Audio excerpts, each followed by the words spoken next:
A new poster of The Lord of the Rings, The Rings of Power, shows Sauron's disguise in Season 2, revealing how he's going to trick the elves into making more rings. The Rings of Power Season 2 will feature a continued evolution of the Dark Lord's rise to power within the Second Age, including how he tricked the elves into forging the titular rings. His goal is to use them to rule over Middle-earth, controlling the wearers using the One Ring, also yet to be made. His new look is part of his ploy to trick the elves into making even more rings, doing so under a different name than Halbrand. Despite the change in appearance though, he is still being played by Charlie Vickers, making it unclear for now how much his disguise will succeed with everyone. But before we move forward, if you are a new viewer, please subscribe to Buddy's Explained YouTube channel.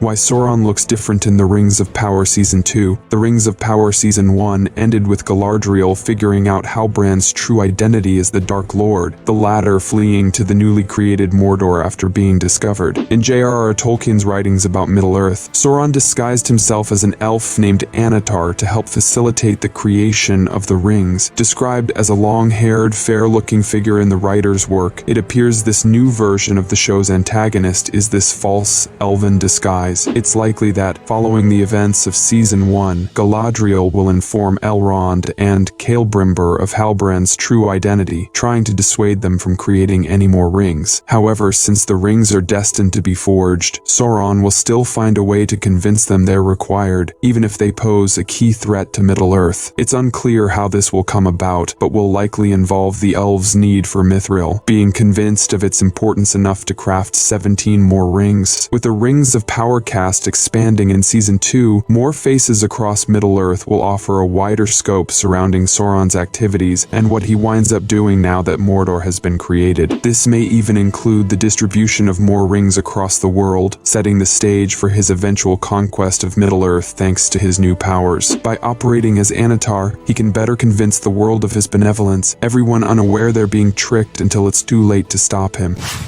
Thank you for watching. If you like this video, please share, like, and subscribe to Buddy's Explained. We'll see you again until the next video.